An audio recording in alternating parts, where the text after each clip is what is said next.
show Malachondra learning to relax on the mat. So,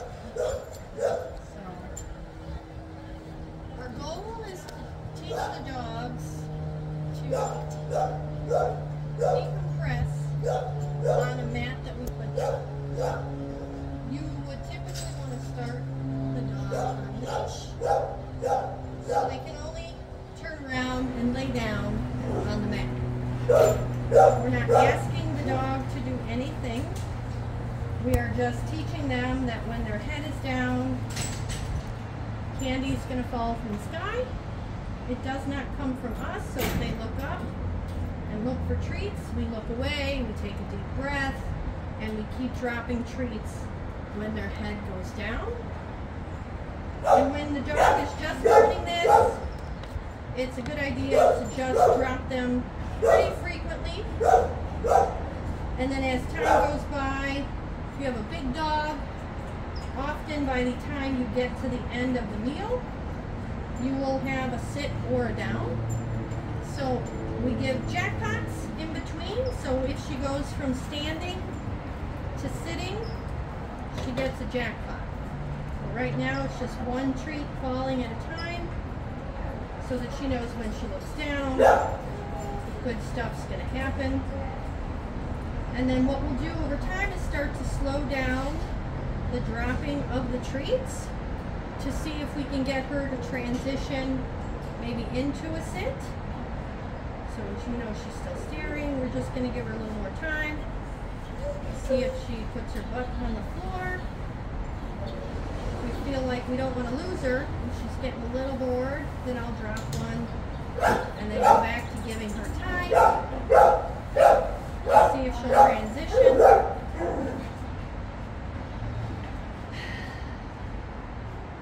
When she looks down, I want to make sure she knows treats will fall. So we're going to keep doing one at a time. So she's not quite ready to sit. What they do is that they get the idea that by being right here, this is where the good stuff happens.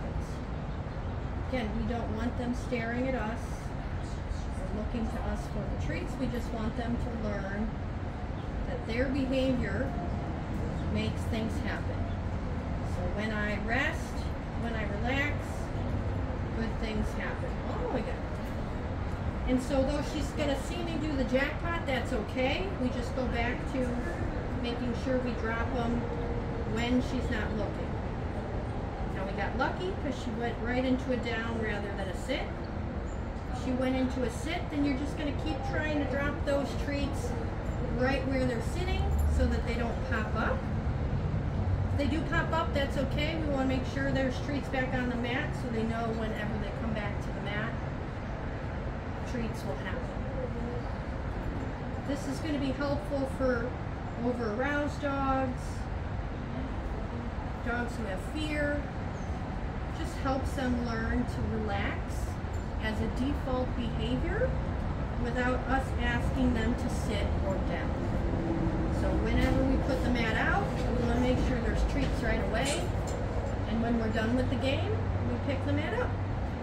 So the mat itself becomes the cue to lay down and relax.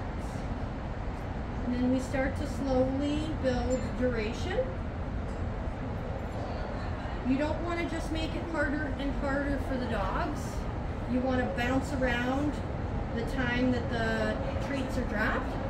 So you might drop it 3 seconds, 7 seconds, 2 seconds, 4 seconds, 1 second, and then start to expand to where we can get her to stay on the mat longer and longer in between treats.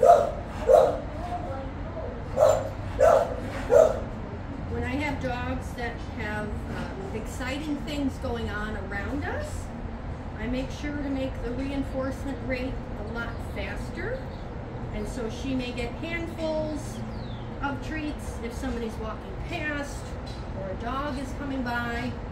So we want to make sure they understand it's really reinforcing to stay on that mat. So that's her second session. She did really well. Thanks for joining us.